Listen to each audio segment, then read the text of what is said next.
Hi, I'm Asyikin, an executive at TNB. This is Lepas Sekolah. Asyikin, can you please introduce yourself and tell us about your education journey so far? I studied at MRSM Tumpat, where I completed my SPM. And then later on, I was fortunate to receive TNB scholarship and then pursue my foundation in accounting and bachelor in accounting also at Universiti Tenaga Nasional. Right now, I'm still pursuing my professional qualification in SEMA. From my research, you did very well for SPM. You scored 9A plus. Sorry, you scored 9As.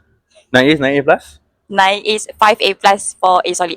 What do you think contributed to your success the most? I wasn't the smartest student back then. I think it's more like I'm quite determined, determination and consistency. That's how I worked during the SPM. And also the environment back then, everyone was like very ambitious. Everyone has a dream. So it just naturally pushed me to get better. Yeah.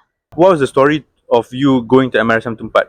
At what age did you go? Why did you choose MRSM Tumpat? How was the environment like? Back then, I was like 12 years old after UPSR, right? Yeah. Back then. So I had no idea about the boarding school. Boarding school is like you have to be away from your family. That's all I know. I think mainly my dad suggested to me to try applying to boarding school. So MRSM Tumpat actually was in Kelantan. So it's my hometown. And it also provide, I think, offer IGCSE program. So that's why my dad wanted me to go there. The most significant thing I remember about MRSM is that how it shaped me is that the same thing, the environment and all that, how I have to be independent and manage my own time and what sort of that. Yeah. I mean, being away from home at 12 must be quite difficult, kan? Eh, So, how do you cope? Were there points macam you were a bit homesick?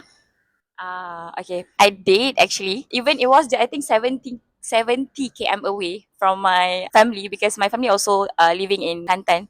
It's just different states. My dad occasionally comes to me like come just give a visit and then go for outing during the form one. And then after that, when you just adapt to the people there and then you have friends, you don't really homesick lah. I think yeah.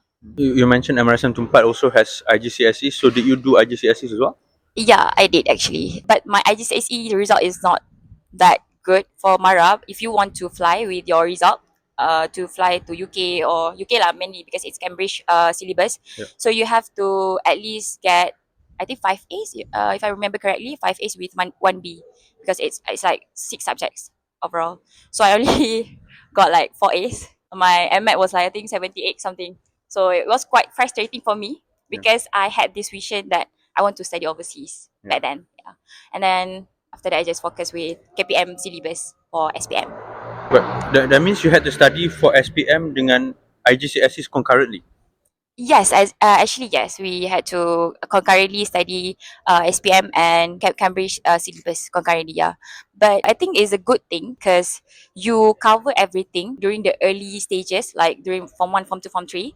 And then Form 4, Form 5, you just focus for the real examination, the big examination, yeah. When you were in MRSM Tumpat, did you know that you wanted to do accounting or did that come later? Mainly my decision were influenced by my dad because he had like small background in accounting also, and he just suggested to me to still pursue accounting lah during my high school. So I almost dropped my accounting when I was in Form 4 because I want to focus with IGCSE. So I was like, no, I don't want to study accounting. It's okay. And if you want to secure a place in accounting class, it's like very limited lah because it's like one class out of 6 classes back then. So only one class for accounting. So I have to like take a test for you to secure that place to study accounting.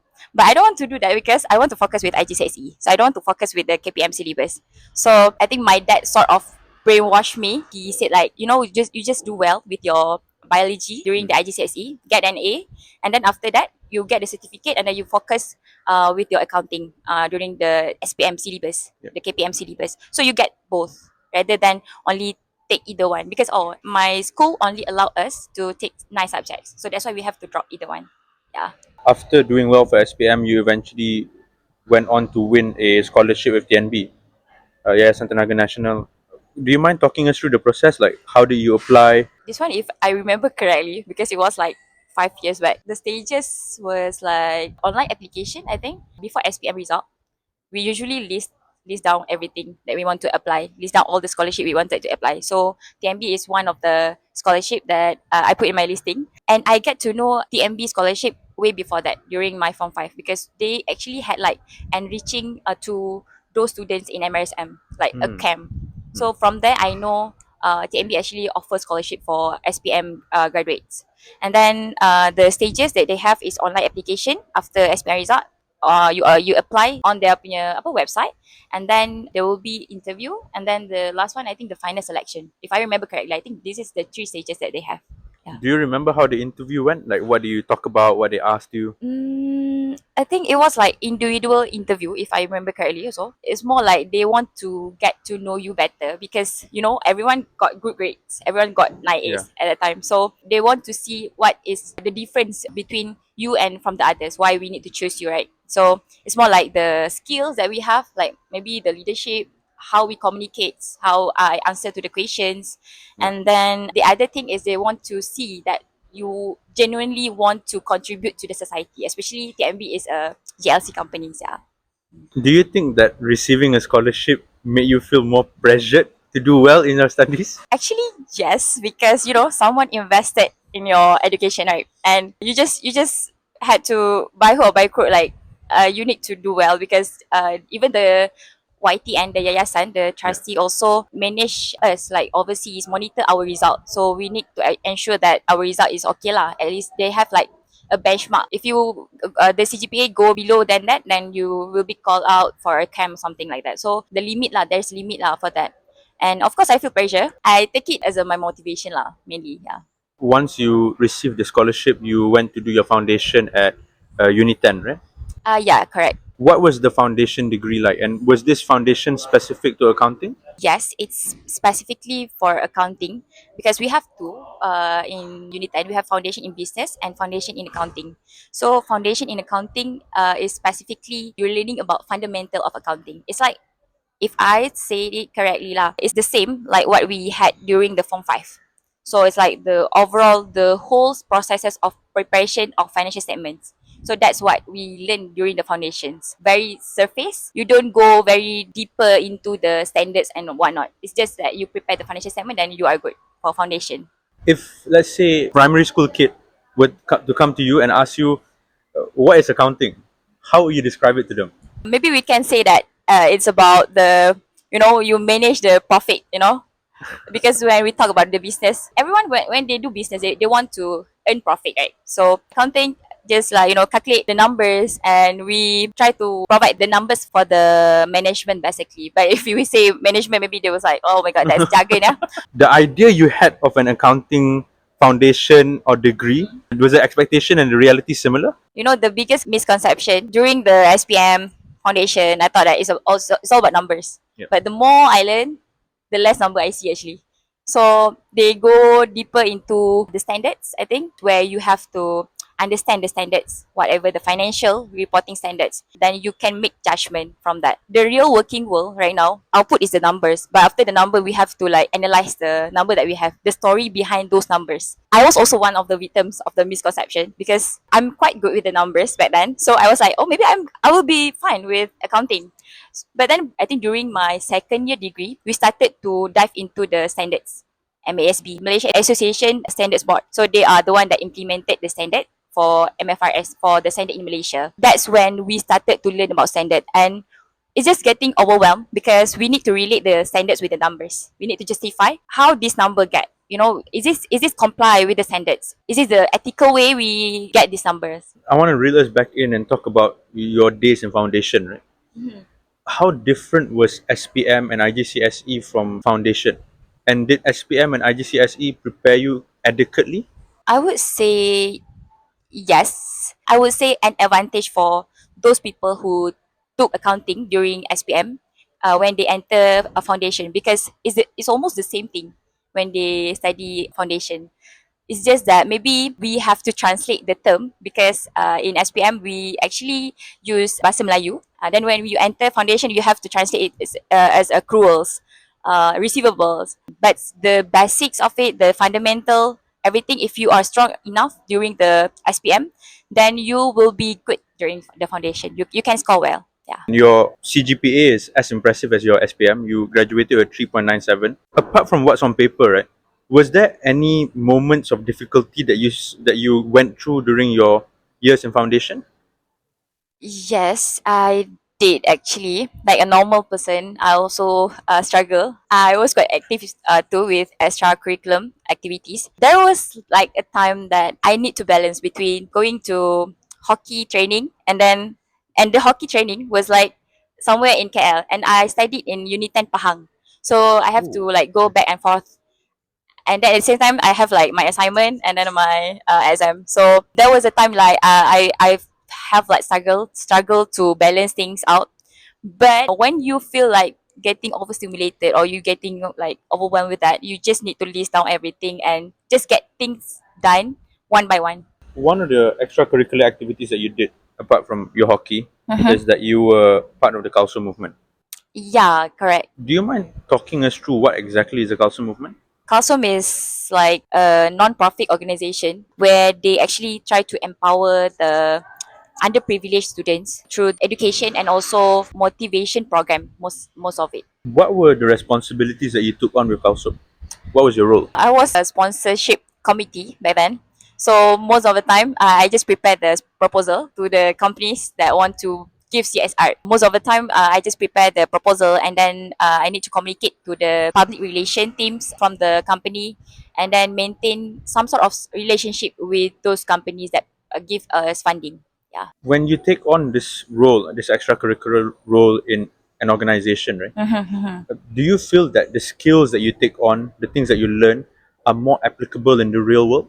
It is, yes, because it's like you work in a team. It's the same thing when you work in your real life. You work in a team. Back then, we have like a special, during the Kalsum years, we have like special project. We have to apply for this one yayasan. So we need to work like in a team. So the teamwork is actually very important. That we have each other and to complete the task we had back then. So same goes when you working right now. When you have tight deadline, especially in accounting, we have like our peak season, which is during the audit season. So we need each other actually, because sometimes you just don't have time for this, and then someone maybe back up you with their skill. So it's just the teamwork actually make the things better lah.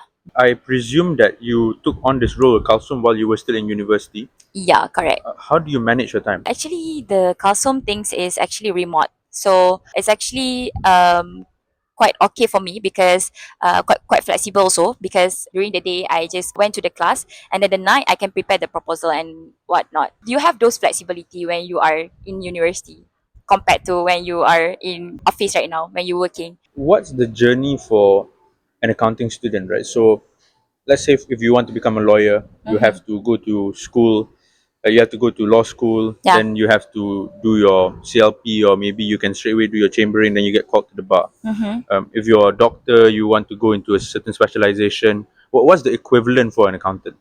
I think for accountant, we also have like professional qualification also for that. There's like a lot of path that you can choose for. For accounting, the normal path that usually we go is the first one is foundation or maybe diploma if you have another options. And then after that, you take your degree. And after your degree, you can try to apply, or maybe right away after graduation, you can continue pursuing your professional qualification like SCCA, CGMA, CPA, ICAEW. There's a lot of qualification we have right now. Last time, I met this one YP, Yayasan Peneraju person, when I went to MIA conference last month. Before this, scholarship usually don't really give those people who are currently working part time because they want to have like full time students for the professional qualification funding. But then they say that they are currently openly now for those people who are doing like part time, because they just want to give like chances for those people who are working. So they want the funding, then they can provide it as a peneraju. Yeah, if you have the privilege to study full time, then you go for it. But if you don't, maybe do it part time is fine also. But you have to manage it properly, because I think there's something about difference between study during your working day compared to your uni days. It's just that you don't have that flexibility anymore when you're working. Yeah. An accounting degree is usually about 3 years to 4 years. How long does it take for you to then complete your qualification? It depends on the papers that you take actually. The most common one in Malaysia, we take ACCA, right? If you are from the university that got some sort of exemption for the papers, then you will only need to take like 3 to 4 papers after the degree. It depends on you lah. If you have time, then you can take like 2 papers 1 year.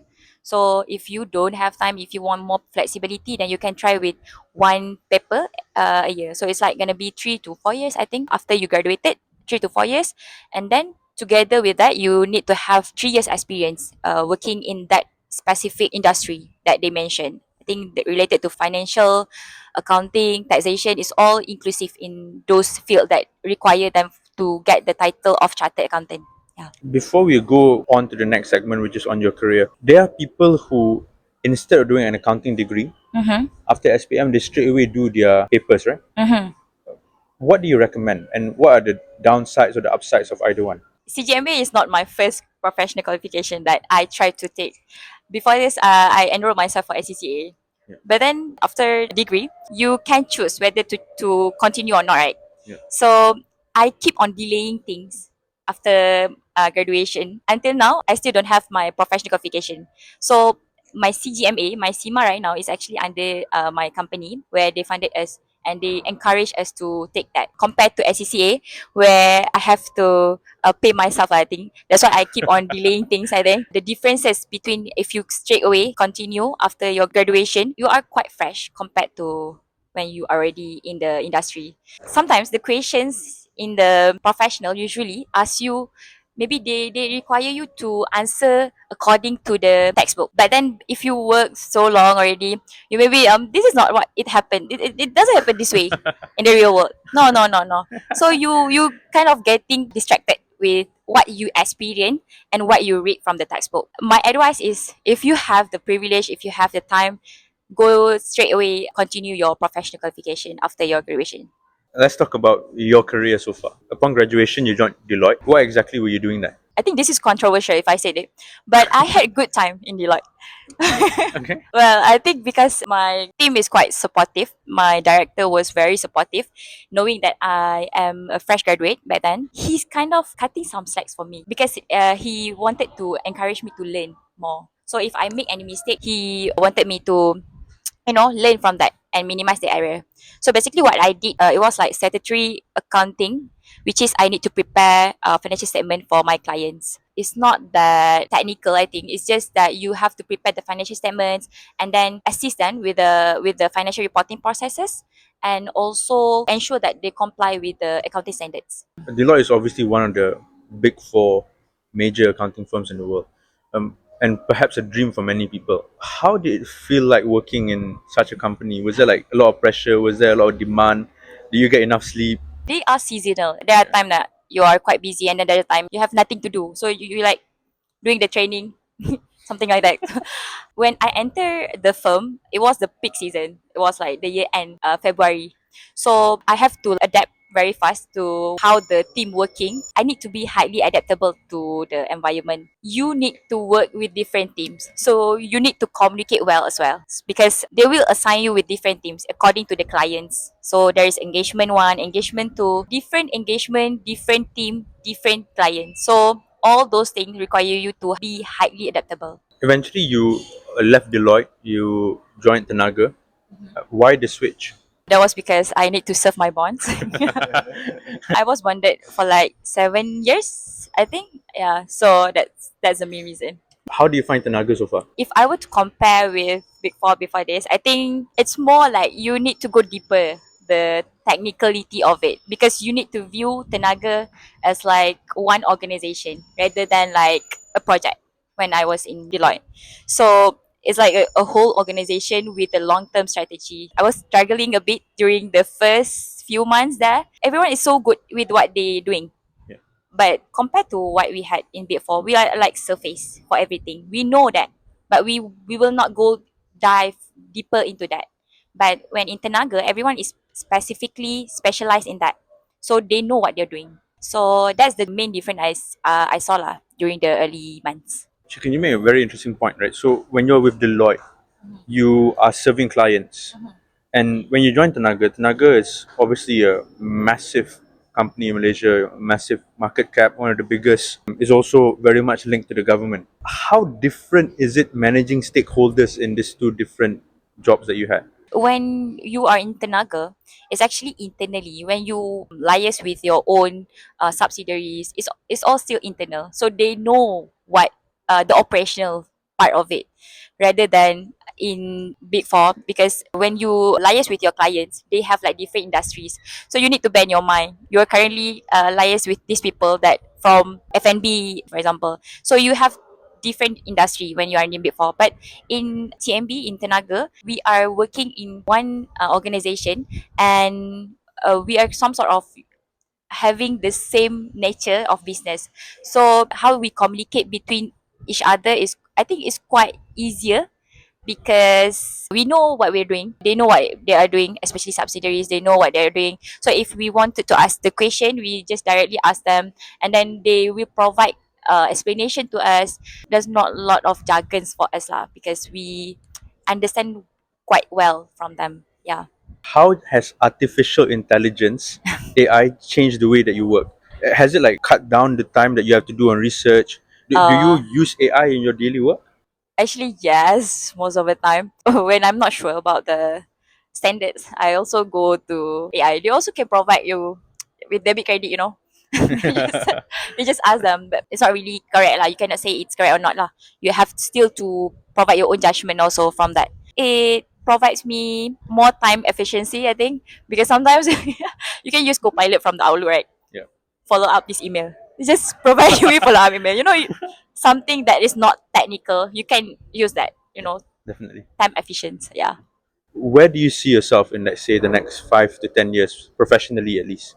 For now, I think maybe I will still grow in financial sector. I think because in the next 5 years, I'm still with the TMB, because I have born with them.